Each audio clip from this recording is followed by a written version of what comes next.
ఇవి ఇంటి డాక్యుమెంట్స్. ఈ ఇల్లే కాకుండా మీ ప్రాపర్టీలు మొత్తం కనిష్క గారి పేరు మీదే ఉన్నాయి. ఒకసారి చూసుకుని ఇంట్లో నుంచి బయలుదేరితే బాగుంటుంది.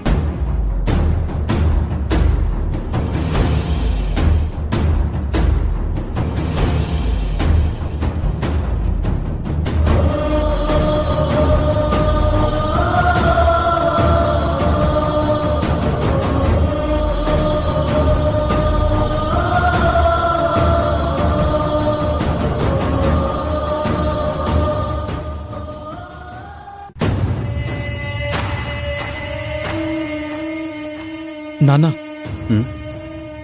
మీరు మా కోసం ఎంతో చేశారు. మేము సుఖంగా బతకడం కోసం మీరెంతో కష్టపడ్డారు. నాకు రాహుల్కి ఒక మంచి జీవితం కల్పించారు. ఇలాంటి మీరు ఎన్ని కష్టాలు అనుభవిస్తూ ఉంటే నేను చూడలేకపోతున్నాను నాన్న. ఏం చేస్తాంరా, ఆ దేవుడు రాతకు మనం తలవంచక తప్పదు కదరా. తలవంచక తప్పదు అని కూర్చుంటే కలకాలం ఇలాగే ఉండిపోతాం నాన్న. అందుకే నా వైపు నేను గట్టిగానే ప్రయత్నిస్తున్నాను. నా పార్ట్నర్స్ని అడిగి లోన్ అరేంజ్ చేయమన్నాను. వాళ్ళు ఖచ్చితంగా నా కోసం లోన్ అరేంజ్ చేస్తారు. అది రాగానే నేను ఒక మంచి బిజినెస్ స్టార్ట్ చేస్తాను. ఈ ఇల్లు కూడా ఖాళీ చేసి ఒక మంచి ఇంట్లోకి షిఫ్ట్ అయిపోదాం నాన్న. నువ్వు అన్నట్టు జరిగితే నాకన్నా సంతోషించేవాళ్ళు మరొకరుండర్రా. ఇప్పుడే నేను మా పార్ట్నర్స్కి కాల్ చేస్తాను, ఉండండి నాన్న.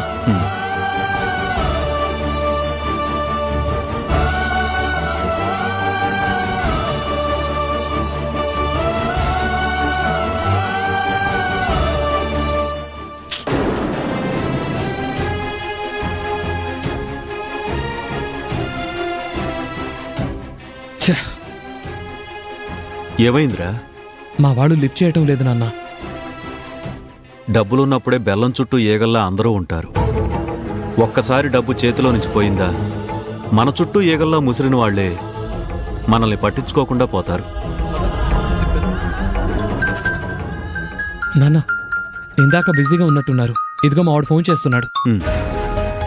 రే విష్ణు, కాల్ బ్యాక్ చేసినందుకు చాలా హ్యాపీరా. నేను లోన్ అరేంజ్ చేయమన్నాను కదా, చేశారా?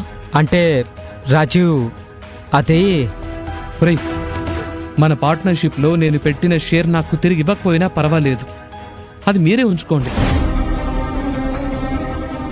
ఇప్పుడు నా ఫ్యామిలీని కష్టాల్లోంచి బయటకు తీసుకురావాల్సిన బాధ్యత నా మీదే ఉందిరా. ఏదో విధంగా లోన్ ఇప్పిస్తే నాకు చాలా హెల్ప్ చేసిన వాళ్ళు అవుతారా. ఈ టైంలో అదంతా చాలా కష్టం రా.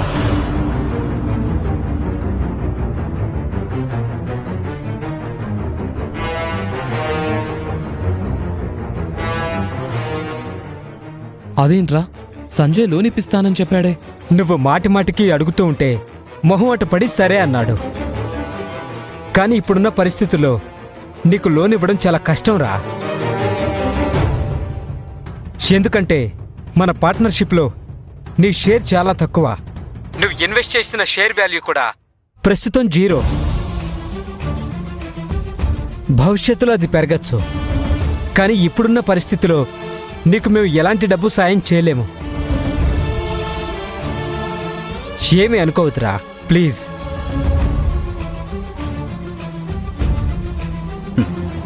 చెప్పాను కదా రాజీవ్, చేతిలో కాసులున్నంత వరకే లోకం మనల్ని కింగులా చూస్తుంది. జేబులో పచ్చనోటు లేదని తెలిసిందా, ఈ ప్రపంచం మనల్ని ఒక పనికిరాని వెధవలా చూస్తుందిరా.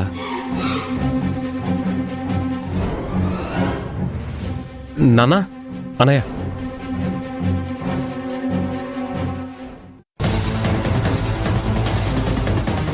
నాన్న మీరేం దిగులు పడకండి.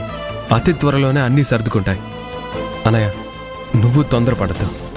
ప్రస్తుతానికి మన చేతిలో ఈ 30,000 ఉన్నాయి కదా, ఒక నెల పాటు మనం వీటితో అడ్జస్ట్ అవ్వచ్చు. ఈలోపే మనం ఏదో ఒక జాబ్ చూసుకుంటే సరిపోతుంది కదా. రాహుల్, హఠాత్తుగా ఈ డబ్బులు ఎక్కడి నుంచి వచ్చాయిరా? మా ముగ్గురి పాత పర్సనల్ అకౌంట్స్ ఇంకా ఫ్రీజ్ అవ్వలేదు నాన్న. వాటిలో ఈ 30,000 ఉంటే డ్రా చేసుకొని వచ్చాను. పోన్లే, ఇలాంటి కష్టకాలంలో ఏదో ఒక చిన్న దారైనా చూపించాడా భగవంతుడు. ఎక్స్క్యూజ్ మీ.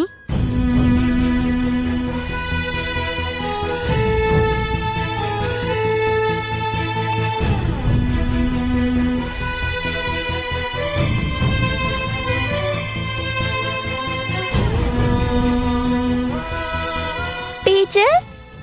Hi teacher. హాయ్ అమ్ము. తాతయ్య, మా స్కూల్ టీచర్ తాతయ్య. నమస్కారం అండి. నమస్కారం. నమస్కారం అండి. మీరు మా ఇంటికి ఇలా నేరుగా వచ్చినందుకు ఏమీ అనుకోకండి, కానీ రాక తప్పలేదు. అమూల్య స్కూల్ ఫీజు సెకండ్ టర్మ్ కట్టలేదు. కాల్ చేస్తే ఎవరూ లిఫ్ట్ చేయట్లేదు. మెసేజ్కి కూడా ఎవరూ రిప్లై ఇవ్వట్లేదు.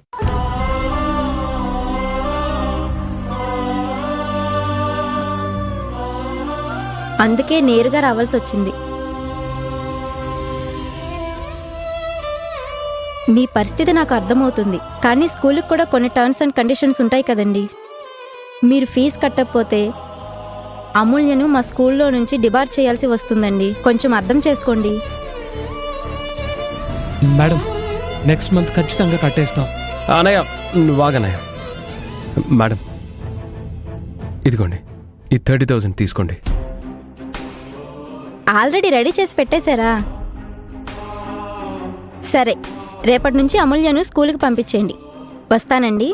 ఓకే, బాయ్ నాన్న. Bye teacher.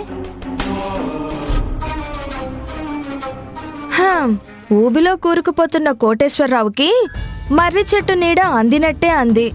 మరుక్షణమే చేజారిపోయినట్టు 30,000 చేతిలో ఉన్నాయని సంతోషించేలోపే మహాతల్లి మంచిగా వసూలు చేసుకుని పోయింది. వదినా, ఇదంతా ఎవరి కోసం? అమ్ము కోసమే కదా. ఇప్పుడు మన అవసరాలు తీరటం ముఖ్యం కాదు, అమ్ము చదువు పాడవకుండా చూసుకోవడం ముఖ్యం. చేతిలో ఉన్న కాసిని డబ్బులు ఖాళీ అయిపోయాయి.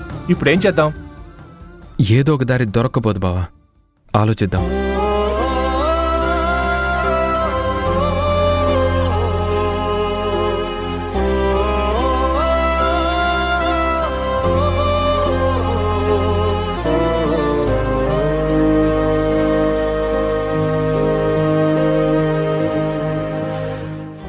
అమ్మో రా.